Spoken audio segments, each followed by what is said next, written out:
This is Friday Evening's Undercard. On our wrestling show today, I interview the current Ohio Valley Wrestling Television Champion, Dimes.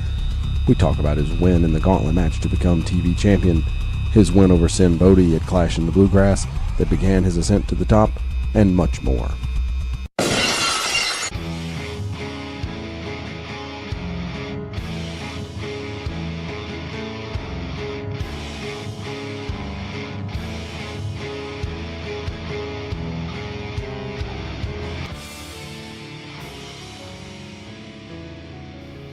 Welcome everyone to Friday Evening's Undercard. I'm Gentleman John, and today we have a fantastic interview.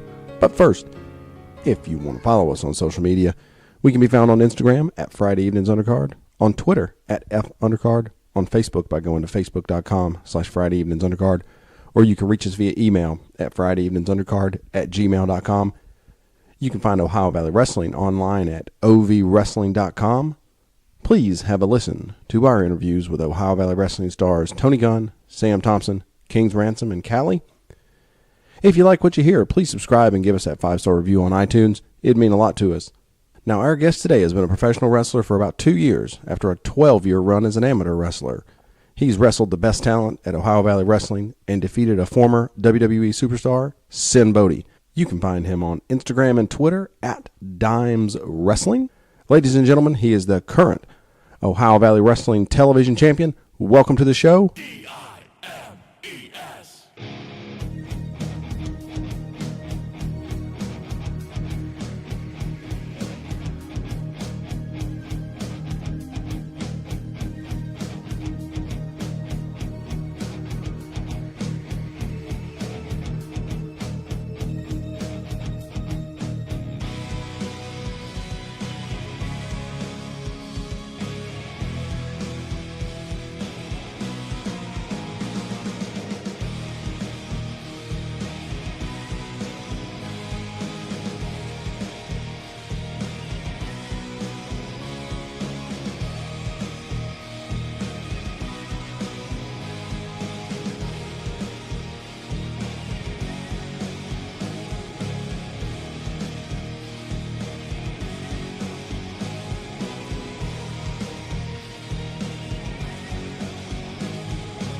Welcome to the show, everyone. Ohio Valley Wrestling Television Champion, Dimes.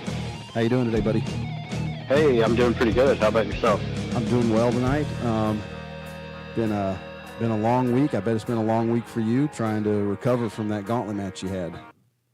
Yeah, definitely. That was a rough match. Actually, I was the first and only person to start and go all the way through to the end in our gauntlet matches since we started doing it for the television championship. So I've been a little bit beat up, a little bit sore, but definitely having the television championship kind of eases the pain a little bit, and losing a couple of hours of sleep isn't much of a big deal when you have something like that to rest on. Yeah, man, that gold makes it all better, right? Yeah, absolutely. And this is actually my first time winning a big championship, so a pretty exciting moment. And the first night I got home and I couldn't hardly sleep. I was so excited. I mean, I couldn't fall asleep until like 1:30 or 2. I was up all night, just so excited about it. Yeah, I mean, I think that's one thing that's always been brought up in a lot of conversations that you hear with some people who've been in the business for a really long time. Something to the effect of, the realest thing in the wrestling business is your first championship. Yeah, absolutely. And it wasn't easy to get to where I'm at, especially with, my size. I'm not the tallest person. So it's easy to, overlook me compared to a guy like Justin Smooth, who's huge and, almost 7 feet tall. So I had to work, twice as hard. I like I said, I had to start the gauntlet, which made it even harder to go through 5 awesome other wrestlers.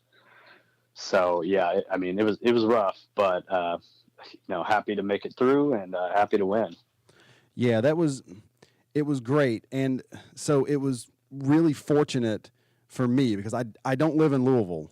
Right. I end up saying that every time I get one of you guys on the show. Uh-huh. So I'm at the mercy of when it goes up on YouTube for whether or not I can watch it. And luckily, they put it up at about 7 o'clock tonight.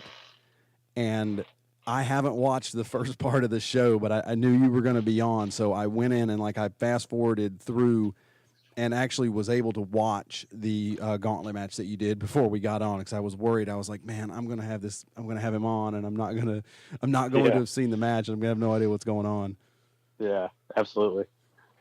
And actually, something that we have been working on for guys like you who can't make it to the shows is we are trying to go live, and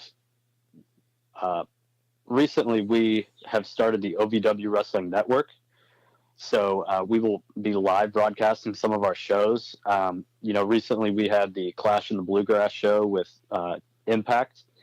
And that show was actually broadcast live in the Louisville market and on Fight TV. So soon enough, all of our TV shows, all of our Saturday night specials will be filmed live. And, guys like you in, North Carolina or California or Canada, wherever, will be able to watch the show live and you won't have to wait until it goes on YouTube or, to DVR it on TV. Yeah, that's awesome. I saw Al announced that the other week, but we'll come back to that in a second. Let's look at the gauntlet match just so we can get a good little close on that, and then we'll go ahead. We'll get in all that good stuff because I do want to talk about that network because I think that's a really cool thing.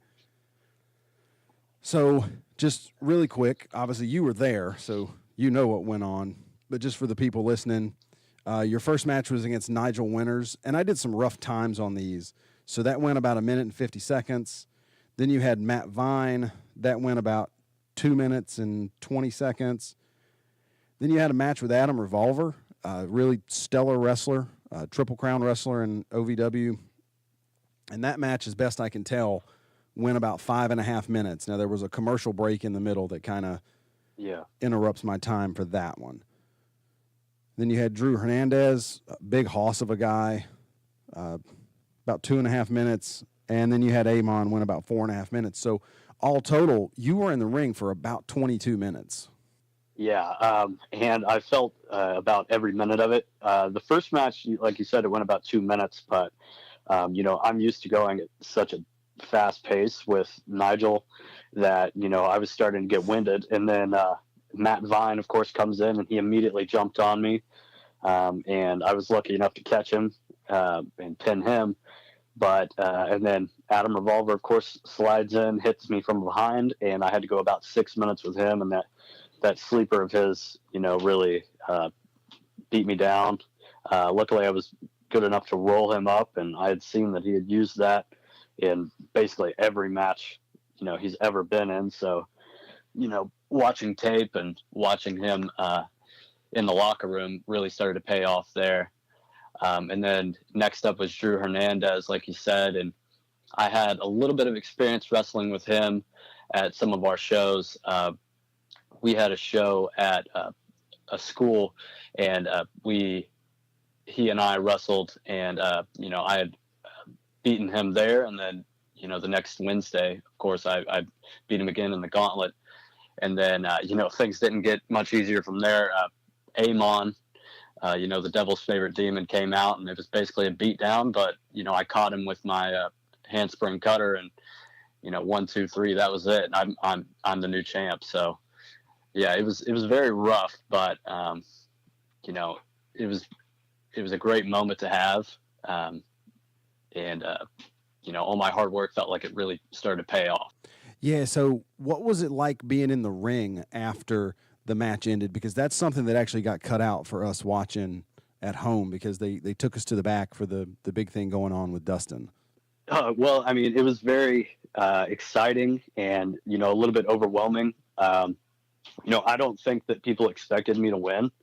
So when I did pin Amon for the last part of the gauntlet match, the crowd really was like, "Oh crap, he won!" And then it was like, "Oh wow, he won!" And they really came up and made some noise for me. So that was a huge moment. And as beaten up as I was, my adrenaline started running, and finally realizing that I had won was so exciting.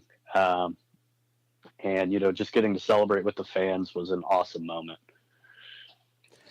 Absolutely. Now, I got to ask, because I feel like I do you a disservice every time I recap one of your matches because of what I call your finisher.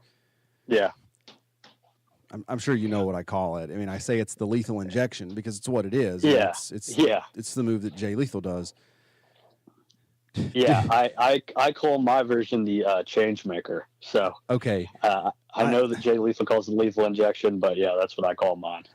I thought I had heard Gilbert call it the change maker in this episode. I don't think I'd heard him call it that before, but I did catch it here, and I was like, is that what he's calling it? Because at least then I've got like something I can call it. Because I mean, yeah, Jay Lethal's he's not exactly a jobber, but I do like to at least call something like what we're saying it is here. Yeah, I like to call it the change maker. A little bit of the rainmaker from Okada, and borrowed the move from Jay Lethal, so a little bit of a mix there.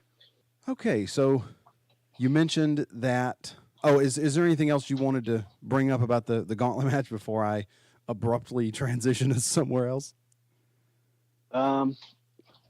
No, not so much. I mean, I think that we covered it pretty well. I mean, it was rough. 5 of the best competitors in OVW really thrown at me. 3 young stars in Nigel Winters, Matt Vine, and Drew Hernandez, and then a vet like Adam Revolver, and of course, Amon, former OVW heavyweight champion. It was not easy, but it was a very great moment when I finally won. Absolutely, yeah, and it's great for us at home to see like new talent get good shots at holding these belts and trying to take a run with them. Yeah, absolutely. And to sort of expose the business here to people that are listening at home, as we record this, and this is why I wanted to record it tonight, we're recording this on a Tuesday, so you are still presently the television champion. Hopefully you'll still be the champion after tomorrow, but obviously anything can happen. You got to go against 5 guys. Yeah, and that's the big challenge right now is, as you may know, every television championship match is a gauntlet match right now. So last week I was unlucky and kind of drew number 1, but this week hopefully my luck will change a little bit, and maybe I'll end up towards the back end of the match, and we'll see what happens. Absolutely. And I don't have my notes in front of me. How many of these TV title gauntlet matches have you done? Because I think it's been going on for about 2 months now. It's hard to say. I think maybe around 5 or 6. So I did have a little bit of experience going into it, but that was definitely the deepest I had ever gone into the match. Going through 5 guys was pretty rough. I think before I might have made it through 1 or 2 guys, and then I would kind of hit a wall at the 3rd and end up losing. But I think that the experience of being in it so many times really helped me out. Yeah, experience is always one of those things that like it's kind of cliche to say it, but you can't teach it, right? Yeah, absolutely. I mean, there's no replacement for experience. I mean, everybody at OVW is athletic. Everybody is strong, but having that experience definitely separates the champions from everyone else. Okay, right on. Now, earlier you brought up the OVW Network, so do you want to give us a little more information about that? Yeah, sure. So recently we have opened up the OVW Network. It's very similar to another network you may know about. but it is about half the price. Ours is $4.99 a month, and you can watch every OVW episode and our SNS shows, all of our special shows like the OVW 1000 that we did on 4th Street. And for the first couple weeks, we have a free trial. So, if you get on there and you decide you don't like it, then that's fine. But we think that you will. So we definitely want to hook you. And yeah, it's only $4.99 a month. So that's a heck of a deal compared to most, other wrestling networks. Okay. And so for all the fans out there who want to know what the web address for it is for the low price of $4.99 a month, OVWWrestlingNetwork.com. And when I went there the other week, I think there's about 25 shows on there. Don't hold me to that exactly, but I believe there's 25 shows there. Yeah, and we did just release it, so we will have a lot more content on there. But for right now, we do have all of our recent Wednesday night OVW TV tapings. We have a few of our Saturday night specials, and then we have our bigger shows like the Clash in the Bluegrass with Impact and the OVW 1000 show that we had on 4th Street in Louisville, Kentucky. But we will be uploading a lot more content, and it won't just be, wrestling where, hey, you can watch this episode or that episode. There's going to be other types of content on there as well. Kind of let you know the other wrestlers and a little bit about, themselves outside of, in the ring. So yeah, it should be a fun network. A lot of different types of content on there. But yeah, right now we're just starting up. We're trying to get people to sign up. So we do have that free 2-week trial for new people. Yeah, that's good stuff. And it's almost like I'm at a computer and I could look up how many episodes are on there. So right now, as we're talking, there's 32 episodes on there. And that probably comes out to about 50 hours worth of content because it's hourly episodes for the TV, and then obviously like the Clash in the Bluegrass is 3 hours, and the SNSs I think are 2 hours, and stuff like that. So all total, right now, something like a week after the release, we're looking at about 50 hours worth of content. Yeah, so there's quite a bit to watch on there right now.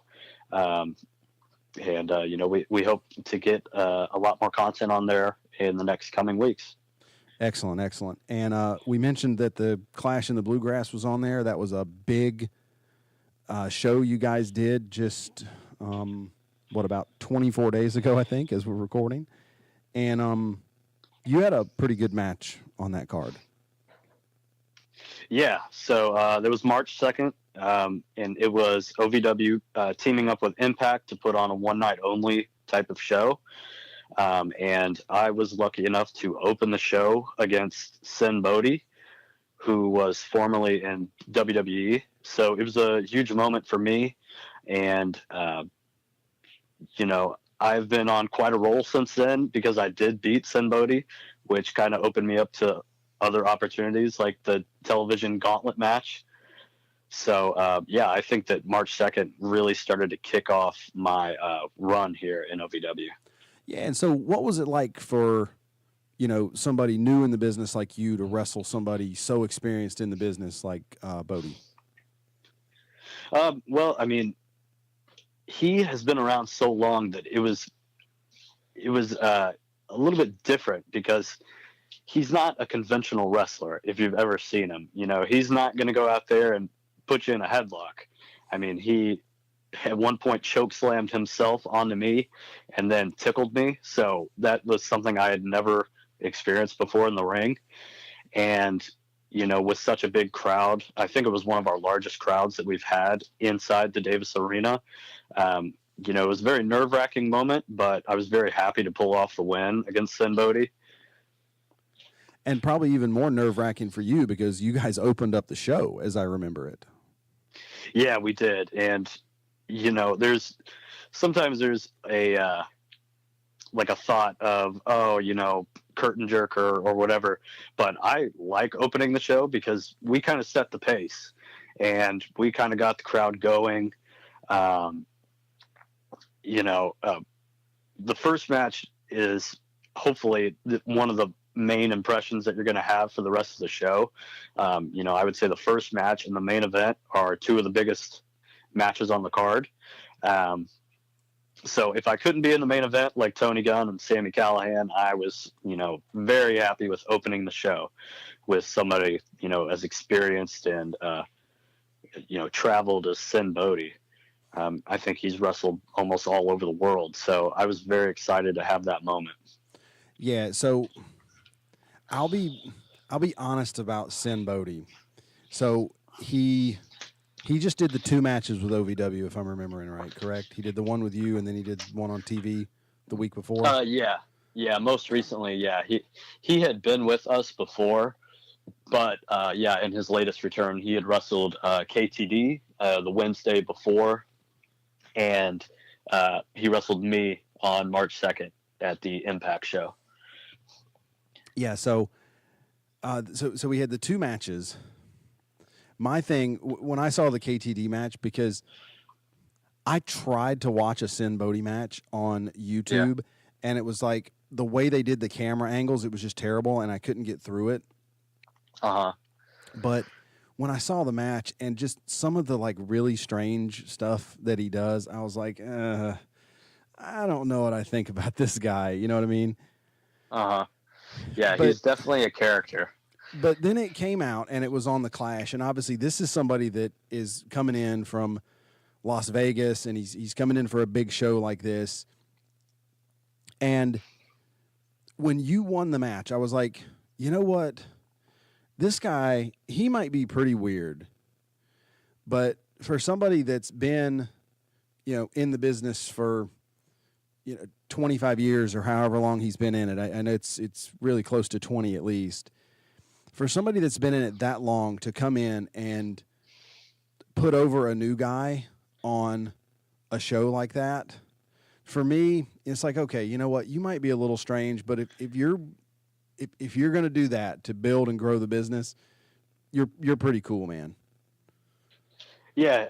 He was a really nice guy to talk to on Wednesday night before the show, and then Saturday we didn't really talk all that much, but yeah, I was very happy to be able to work with somebody like that who had so much experience in the ring. At OVW, we're kind of developing ourselves into stars. So to wrestle somebody who has, an idea of who they are and has traveled the world, like I said, I mean, he has his own promotion out in Las Vegas, and, he has such a great mind. It was really great to be able to work with him. Yeah, and it was great to see the match too. I really liked how the match went. I thought it was really well worked. And I really thought you guys did a good job. Yeah, thank you. I appreciate that. So obviously that show was co-promoted with Impact, and it was released about the same time as the OVW Network thing that OVW is now back in partnership with Impact Wrestling. So what's kind of your thoughts and stuff on that as far as it's been, told to you? Yeah, well, I'm very excited about it. So right now, as far as I know, we have been taken in as a developmental territory for Impact again. I know that years ago we were for Impact and we were for WWE as well. But yeah, I'm very excited once again to be able to work with Impact and work for some of those guys there, because I think that, in time I will have a shot at Impact, and I think that I really got to prove myself on that March 2nd SNS show. Yeah, so short of John Morrison, obviously the world champion, who on that Impact roster would you like to wrestle the most? I think Brian Cage would be a very fun match to work with him. Getting to see him in our locker room as big as he is, and as short as I am. I think that our styles could kind of work together very well. There are also other guys like Rich Swann, a former WWE guy. He's in Impact now. He's wrestled, all over the United States, obviously. So, I'd like to work with, some of the X Division guys. Because growing up, I always loved watching the X Division with guys like, AJ Styles, Samoa Joe, Christopher Daniels. So, being able to work with some of those X Division guys, and then even the larger guys like Brian Cage or, obviously Johnny Impact, that would be, awesome. That would be a great experience. Yeah. What was it like being around Impact? I don't know if you got to talk to him a heck of a lot, but I know he was on the Clash show. I got to introduce myself, but we didn't really have too much of a conversation. But he came from OVW, so it was a great thing to see him back at OVW, and the fans were very excited to be around him. This is going to sound funny, but I mean, he looks like a movie star when you see him in person. I mean, he's as ripped can get. He's tall, good looking, and an awesome wrestler. So, he has the whole package. So kind of looking at him is kind of like, wow, that's kind of what I want to be. And I think that's what most wrestlers should want to be is, in shape, a good wrestler. Everywhere he's been a champion. So, Johnny Impact is an awesome wrestler, and it was awesome to have him back at OVW for that night. Absolutely. And you talked about kind of how the crowd reaction went when he came out. What was it like being there for that crowd? Because obviously you said earlier it's the largest crowd you've had in the Davis Arena in quite some time. Yeah, it was awesome. I mean, the crowd was absolutely electric. We had a meet and greet before the show, and the line was all the way around the building to meet the OVW stars and the Impact stars. Signing autographs, taking pictures. So that kind of got the buzz going before the show. And then, of course, getting to open the show with Sinn Bodhi was so exciting. And we felt like we really had the people going, had the pace kind of set for the rest of the night. And then I actually stepped outside when Johnny Impact came out so that I could hear the crowd. And it was probably one of the loudest reactions that I had heard in the Davis Arena, because people weren't expecting Johnny Impact to be there. He was not advertised. I know that we had advertised Brian Cage and Moose and the OVE guys, and people were very excited about those guys. But when Johnny Impact came out to wrestle with Adam Revolver and Eddie Edwards, I mean, the place absolutely erupted. So yeah, that was a great moment. Yeah, absolutely. And it was cool seeing it on the video, when he came out, because, like you say, he wasn't advertised to be on the card. You didn't know he was going to be there. And so that was cool to see him come out. Yeah, that was a great moment. All right. And you've got another Saturday night special coming up the first weekend of April, right? Yeah. So next Saturday, April 6th, we have our Saturday night special at the Davis Arena, and our main event will be Colton Cage against Dustin Jackson in a steel cage match. Recently that feud has really ramped up. Last week we saw Colton really brutalize Dustin, and that was a gross sight with Dustin having blood dripping all over his face. So that'll be a big main event for that next Saturday night special coming up. And then in May, we will actually have our 100th Saturday night special. Usually it's the first Saturday in May, but this upcoming May, it'll be the second, because in Kentucky, I'm sure you may know, we have the Kentucky Derby, and that's a huge thing in Louisville. It's always the first Saturday in May. So Saturday, May 11th will be our 100th SNS. So, anybody listening who may need tickets or anything, message me on Instagram or Twitter at Dimes Wrestling, and, I can hook you up with tickets if you need them. All right. And I haven't seen the entirety of the most recent episode. Have they announced, or do you know Well, I guess it would be, have they announced who you're going to wrestle, if you're going to wrestle at the April show? I will be wrestling. I don't know who I will be wrestling yet, but I'm sure it'll be a barn burner of a match, whoever they pair me with. I don't think it'll be a gauntlet match, and I don't believe that my TV title will be on the line, because I'm only allowed to defend it on OVW TV because it is the television championship. But yeah, I will be having a match at the next two SNSs. Okay. And obviously defending the title as we record this tomorrow night on OVW television. Yeah, another gauntlet match. And hopefully I won't lead the match off like I did last week. But, wherever they put me, I'm going to finish as hard as I can and hopefully end up with the television championship once again. Yeah, hopefully they get you that good draw and you get to come out last. Yeah, that would be great. Have they announced anything for the May show? No, we do not. But I would bet that we do have some big names and big matches planned. Okay, that's good to hear. Yeah, I didn't realize it was getting up to 100 for the SNS. I mean, I remember I was watching when you got to the 1,000th TV episode, but I didn't realize until just the other week that, you're getting up to 100 for the Saturday night shows. Yeah, it's pretty incredible, actually. I mean, to have that many monthly pay-per-view type shows in a row. And, like we said with the OVW 1000, we are one of the longest running TV shows in television history. We're over 1,000 episodes now. And that's more than, some of your favorite TV shows that you could think of. Obviously, like Monday Night Raw and SmackDown have gotten there. But I don't think any other wrestling company can say the same thing that we have. No, not that I've ever seen. There's not been a wrestling company get up to 1,000 episodes. I know, like, Championship Wrestling from Hollywood just barely hit 400. Mm-hmm.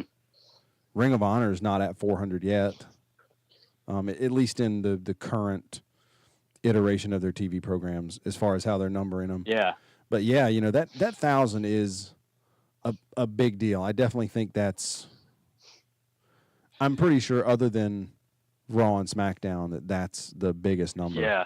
And it may actually be bigger than SmackDown. Yeah, I think that we are actually, because we were at 1,000 and like a week or two later, they had their 1,000th.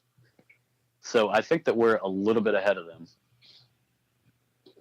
Yeah, I think you're one episode ahead. Yeah. As odd as it sounds. Yeah, because I remember we had our 1,000th episode, and the week before, SmackDown had their show. It was like one or two before their 1,000th episode, and it was in Louisville, Kentucky. So we kind of had to, battle against Vince McMahon in our own hometown for our biggest show of all time, OVW 1000. Yeah, I remember when they were announcing that it was going to be 1,000, I kind of did the math out, and I was like, okay, it's going to be on roughly this day. And then they did like the State Fair show, so it went back a week. It pushed it back a week. Yeah. But yeah. So I remember the exact date of when you did the 1,000th show, and the reason I did it is because it's my anniversary. Oh, really? Yeah. So it was October 10th that you did your 1,000th show, and SmackDown did their 1,000th show on the 16th. Yeah. Because I actually pulled that up. Yeah, so it must have been the very next week. Yep, next week. So, yeah, you're actually ahead of SmackDown. So that would make Ohio Valley Wrestling Television the second longest running wrestling television show, at the very least currently on the air, and possibly ever. Yeah, I do think it's ever. And as far as just episodic TV in general, we are up there with, obviously like Monday Night Raw, but I think that we passed like, Seinfeld and some classic shows like that. Oh, I'm sure some of those shows you're way ahead. Yeah. I mean, I don't know how many Seinfeld has, but I mean, I know like even Law and Order, they're in like their 21st season, but they're only running like 20 episodes a season, right? So I mean, they're maybe coming up on 500, which is half of what you're sitting at, because you are running every single week. Yeah, we are every single Wednesday. Well, our TV shows come on Saturdays, but we tape them on Wednesday. Right, taping on Wednesday, TV shows on Saturday. Yes. And soon enough, we will be going live on our network. And every now and then we do our SNS shows on Fight TV, the online streaming service. And if you're in the Louisville area, we are on cable TV as well. But hey, to take it back a little bit, you mentioned like watching, some of these guys as you were coming up. Walk us through how you got started in the wrestling business. Okay. Well, I actually was an amateur wrestler. Almost my whole life, I guess about 12 years or so. And I got to a point where I was, a little bit tired of it. I knew that growing up that I wanted to be a professional wrestler, but I didn't really know how to go about it. And, I'm not, the basic mold of a professional wrestler. I'm not 6 foot tall and 250 pounds. I'm not John Cena. But, so I was an amateur wrestler through high school. I decided not to do it in college. I was just kind of exhausted from it. So when I was done with college, I didn't want to get caught in the rut of just going to work, coming home, nothing really to look forward to. And I looked back into professional wrestling, and I'm lucky enough that I live near Louisville. So I found OVW. I remember seeing guys like, Dave Bautista, Brock Lesnar, John Cena coming out of OVW.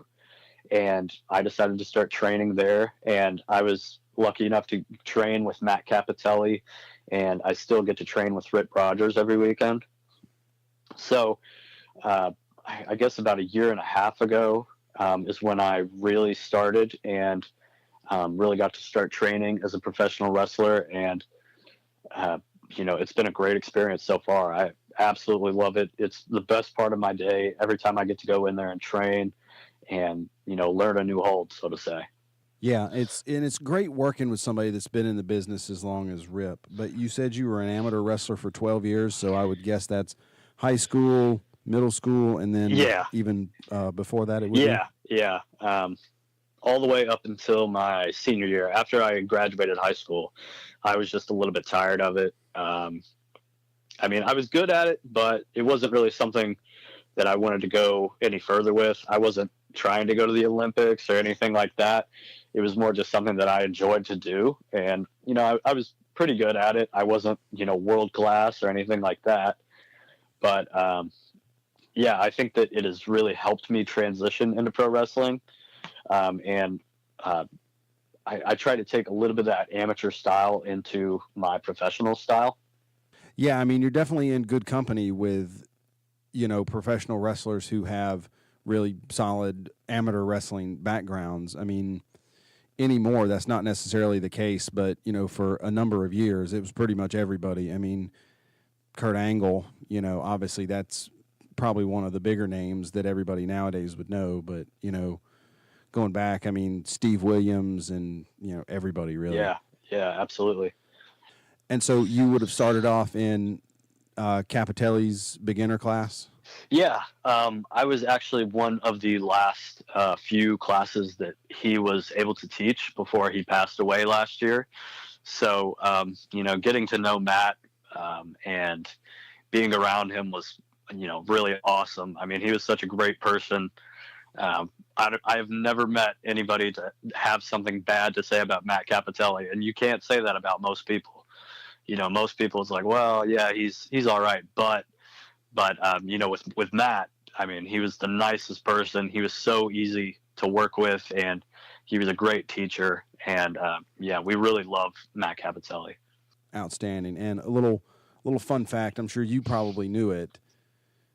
John Morrison's very first, I guess not literal first, but first like televised, advertised wrestling match was against Matt Cappotelli in WWE. Yeah, and I knew that they were in Tough Enough together because actually before I started training, I watched the season of Tough Enough on the WWE Network with Matt Cappotelli and Johnny. So yeah, that was pretty cool to see. Yeah, it is. I actually went back and watched that one, I don't know, a couple days ago, maybe a week ago, because I hadn't seen it originally, because probably like everybody else, I kind of go in and out with how much I watch wrestling.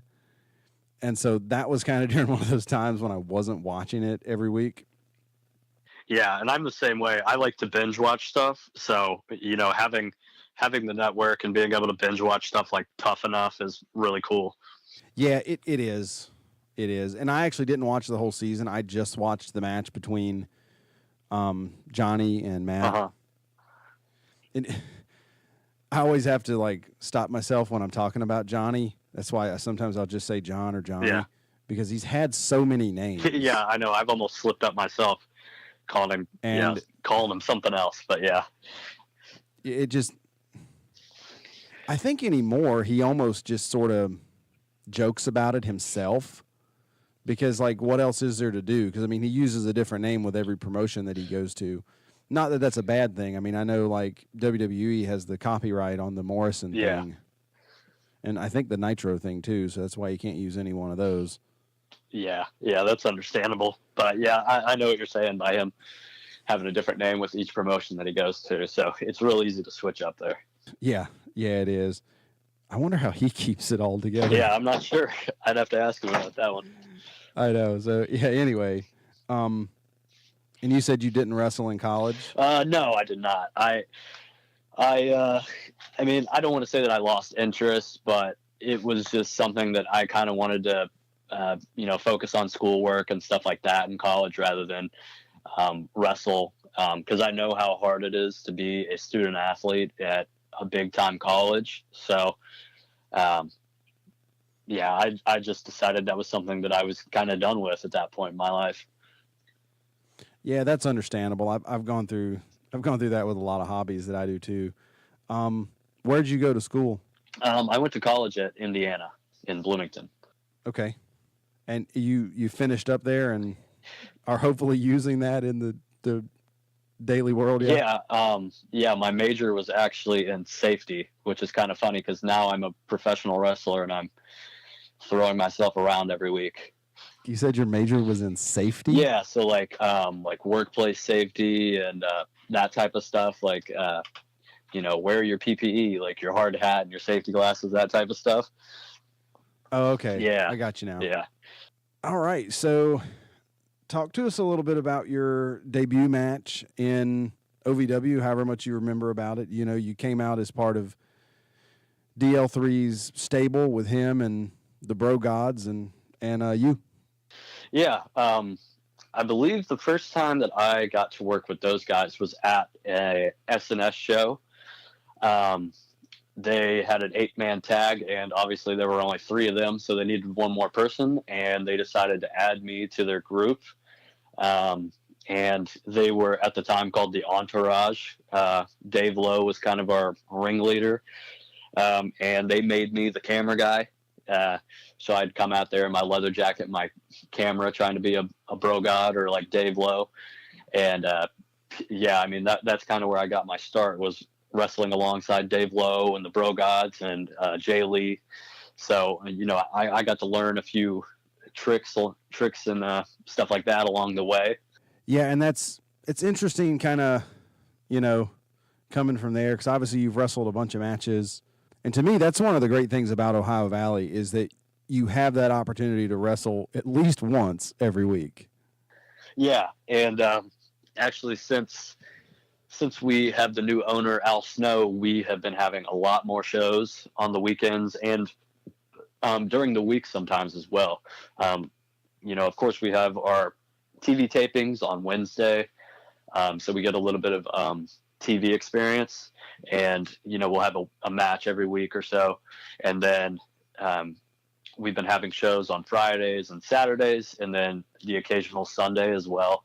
So it's been great to get as much experience as I can in the ring. Yeah, absolutely. And so, if you want, tell us a little more about like just sort of how the whole atmosphere has changed since Al's been there. Because from the outside perspective, I have seen a lot of changes, changes for the good. And so, what's sort of your perspective on how it's changed and changing? Well, we've certainly added a lot more stuff as far as training and TV opportunities, things like that to OVW. Um, Al certainly has connections to almost everyone in the wrestling business, so we got that opportunity to work alongside Impact. We've had our 1000 show down on 4th Street, and that was a crowd of over 1,000 people, which was one of our biggest crowds of all time, outside of the Davis Arena. And, just altogether, everything has really improved. Adding the network, soon enough we'll be going live on TV. So, great experience. And it's awesome to be trained by somebody like Al Snow, who I think is the best trainer, probably in the world. He's trained so many guys. He used to be the head coach on Tough Enough. So, it's fantastic. I love having Al there. Okay, yeah, and so that's some of the stuff that I've seen. Like, there are more events. You guys are working more. Obviously, the gauntlet for the TV title is new. That's something he's started relatively recent. I remember when I started watching, because I started watching OVW about a year ago. I had honestly forgotten about OVW. Yeah. Until I read a report that Al Snow had bought it, and I was like, oh, let me go see if I can watch this. And then I found it on YouTube, and so that's where I've been watching it. Yeah. Yeah. Actually, that's what I get from a lot of people, is that they've kind of forgotten about OVW. And since Al Snow has, been there, he made the announcement last year at WrestleMania down in New Orleans at WrestleCon. And since then, we've gotten way more exposure. People who maybe have heard of OVW and thought that we were out of business or, whatever, have started to kind of figure out that we're back, and you can watch our matches online. We have the network now. And we're just trying to let people, especially in the Louisville area, know that we are here. And we do put out good wrestling every single week. So, come and see us. Yeah. Have you noticed the crowds like going up any since he took over? Yeah. Our crowds have definitely improved. And that's something that we've really been trying to work on. Something that Al wants is for 10% of the city of Louisville to know that we are there, and just to know that we're there.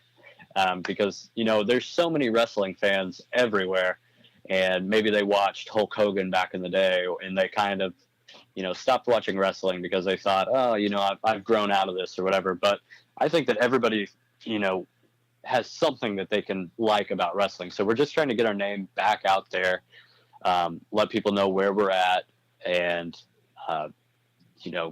get as many fans packed into the Davis Arena every week as we possibly can. Yeah, for me, obviously watching on the TV, you really only get like the hard camera shot and then maybe like the ringside cameras. So it's hard to judge the crowd because it always looks kind of full right over there behind the hard camera. Yeah. So it's hard to judge like what's around it. And obviously I've seen pictures from the Clash where it was just, hanging from the rafters, like they say, Yeah, we actually had to turn people away for that show. And that was the first show in OVW history that we sold out before the show had even opened, or the doors had even opened. Yeah, I remember seeing that online. I was debating whether I was going to try to drive out and see it because obviously I knew it was a big show. Yeah. Obviously I ended up not, but I was thinking about it, and then it was sold out, and I was like, wow, that's actually going to be a pretty cool deal they've got going on there. Yeah, it was awesome. And to sell it out before the show even started was, awesome. Not a lot of companies can say that they can do that. So that's something that we like to hang our hat on. Yeah, no, not even WWE is selling out shows anymore. Right. And obviously they're running bigger houses, but they can't say what we say is, we did sell out a show before we even opened the doors. Yeah, because I mean, the only time they're doing that is like, well, I don't even know if they're doing it for a lot of the pay-per-views anymore. Yeah, I'm not sure. Maybe WrestleMania, something like that. WrestleMania is not sold out, honestly. Oh, There's really? tickets available. I mean, they're like $700, but they are available. Oh, yeah.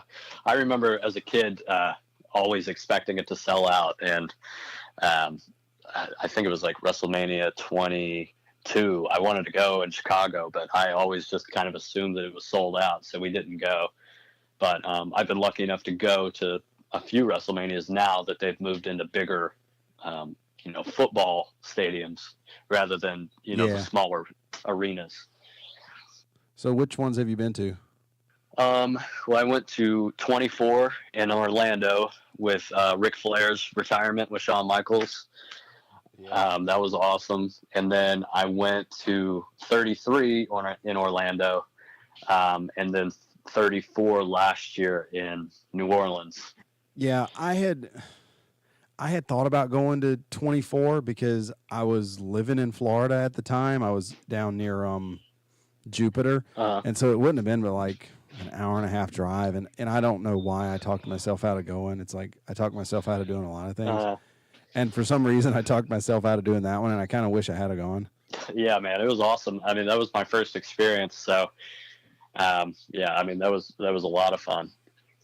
I have actually been to one WrestleMania. My co-host, who's obviously not here, he and I went to 30, also in New Orleans, and that was a really cool atmosphere. Yeah, New Orleans was awesome. And I got to stay down near Bourbon Street, so everything was basically in walking distance.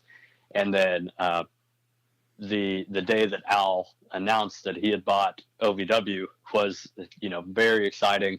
And it was a huge shock to me because I had no idea that Al Snow was going to purchase OVW and basically change my path in the sport of wrestling.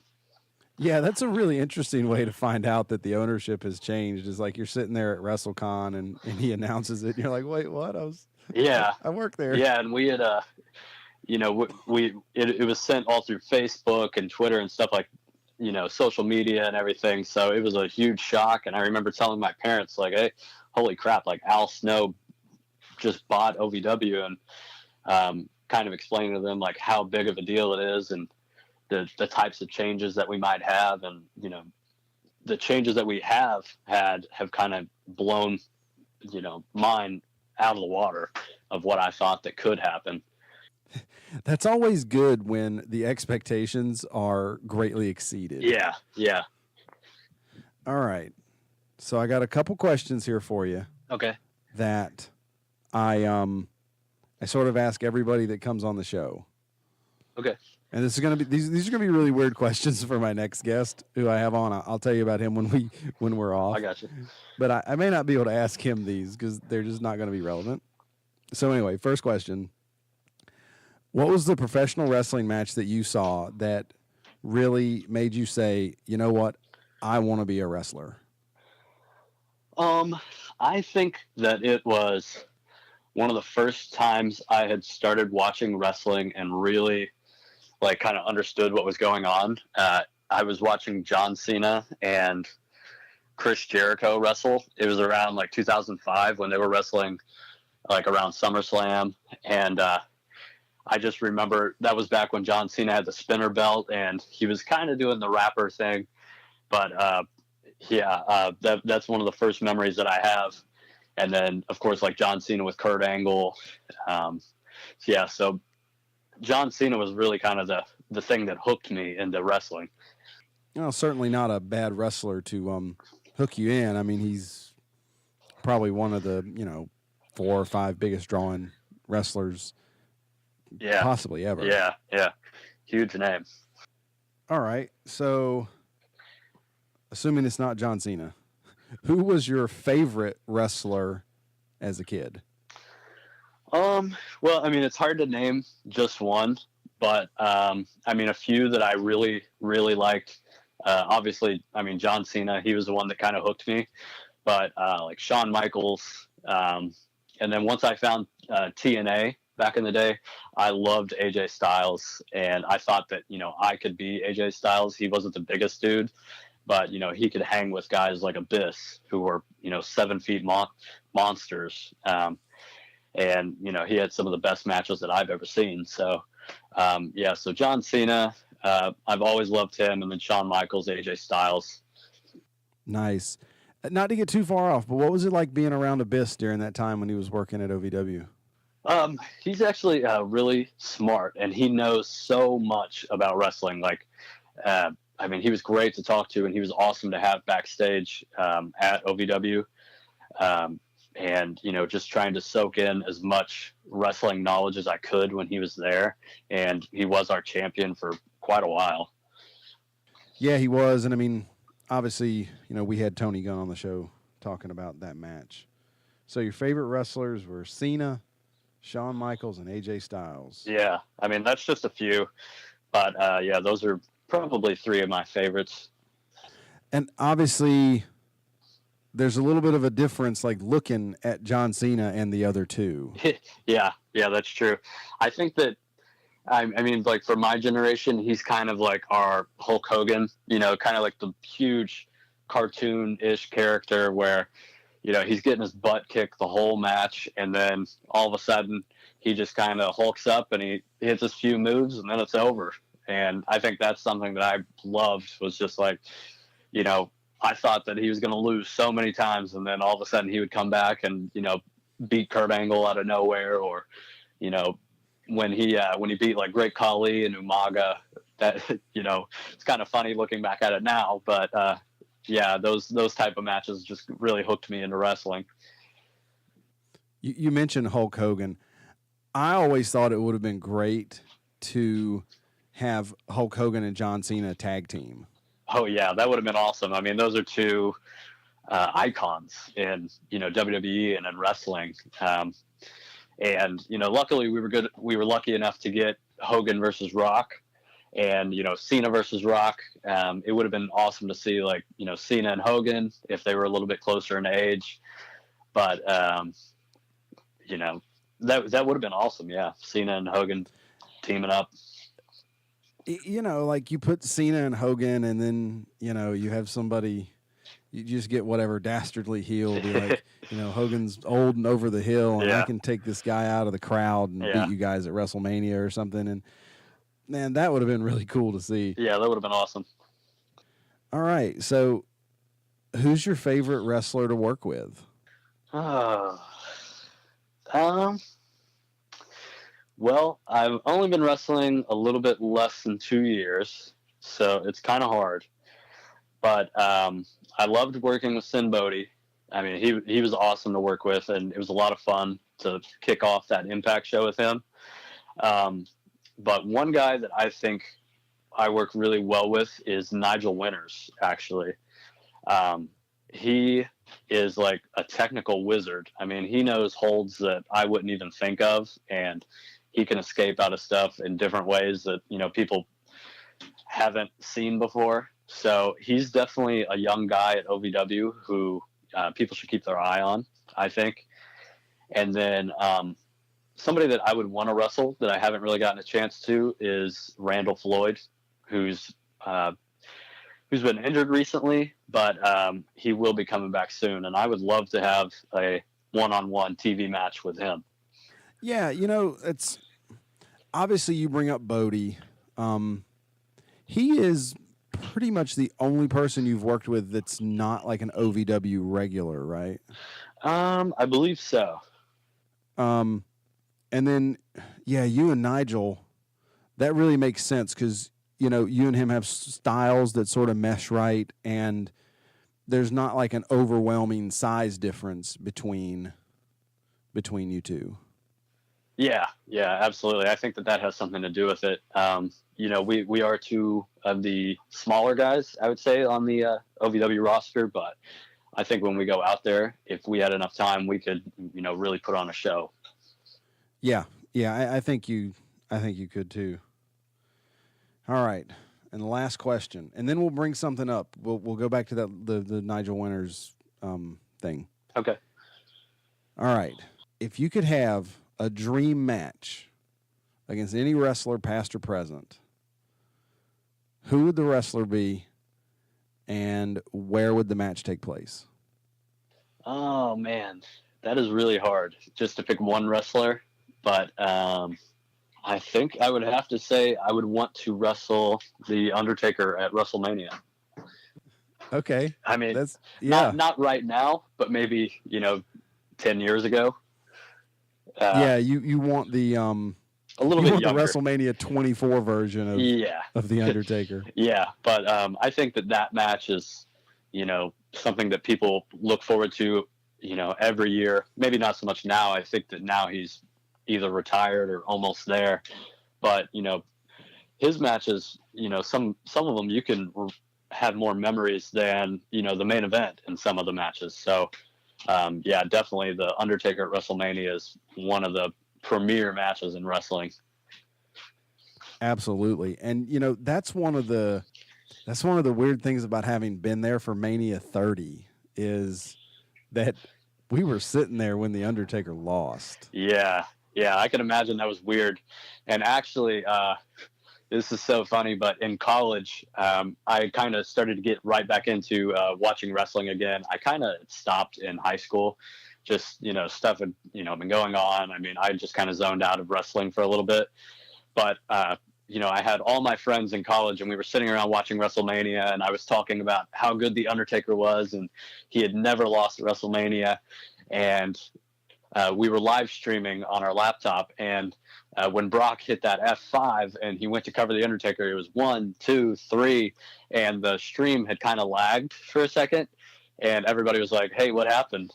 And sure enough, it straightened out, the stream straightened out, and Brock's music hit, and I was like, oh, like something must have screwed up. And then we're waiting for something to happen, and then it was just like, well, he lost. And everybody was like, hey, you said that he was undefeated. He had never lost. And I'm like, yeah, he has never lost. Like, this is such a big deal. And, they didn't quite get it, how big of a deal it was. But, yeah, it was definitely a memorable moment for me. Well, that was the funny thing about being there. It's you cannot describe how quiet that building got. Yeah. Like, and you can kind of tell when you go back and watch it. It's like 1, 2, 3, and everybody's like, what just happened? And when his music hits, it's like, oh crap! And then they all start booing Brock, and I mean, it was a heck of a moment. But yeah, at the time, I was very, very upset about it.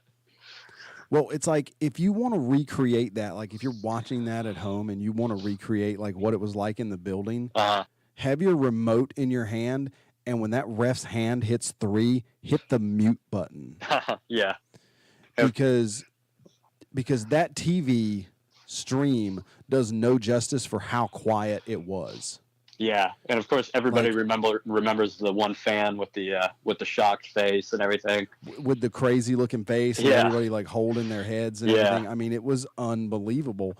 And we're looking down, and I'm like, wait a minute, because I'm thinking the ref like messed up. And I think that's what a lot of people thought, because he's sitting there and he's like holding his hands like out to the side, almost like we're thinking he's sitting here waving off the finish. Yeah, and that's kind of what I thought when I was watching back in college. I was like, oh no, something screwed up. Like somebody will come out, Vince will come out and restart the match or something like that. But no, sure enough, I mean, it was just like, whoa, he lost. What the heck? And I've always wondered how many people knew he was going to lose. Yeah, I mean, everything that I've heard, it was not very many at all. Because as good as Paul Heyman is, I don't think he could have acted as shocked as he looked. Yeah, I don't know that he knew. It may have just been, Vince, Undertaker, and Brock. That might have been it. Well, surely the ref knew. Yeah, well, maybe. You never know. Anymore, he would almost have to, because it's not like, 30 years ago where if the guy didn't kick out, the ref would just go ahead and count him down because, now, like, he probably wouldn't count. He probably wouldn't know what to do if the Undertaker just didn't kick out, Yeah, I got you. But I I mean, I don't know. Maybe they've just worked us this whole time, but I don't know if the graphics and the music guys knew. Yeah, I don't know, because there was such a long pause after he had lost, and they didn't. Yeah, it was every bit of 2 minutes before they had the graphic up.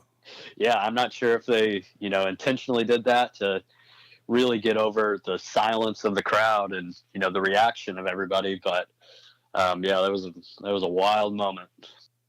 But yeah, unbelievable. And I know a lot of people have like a low opinion of it because they didn't think Undertaker should ever lose, but being there, that was a pretty like crazy thing to be there for. Yeah, and like I said earlier, I was there at WrestleMania 33 where he lost to Roman, and I think people kind of expected Roman to beat the Undertaker, and everybody was very ready to boo Roman out of the building after he won. And on the walk back, everybody was so upset that Roman had won.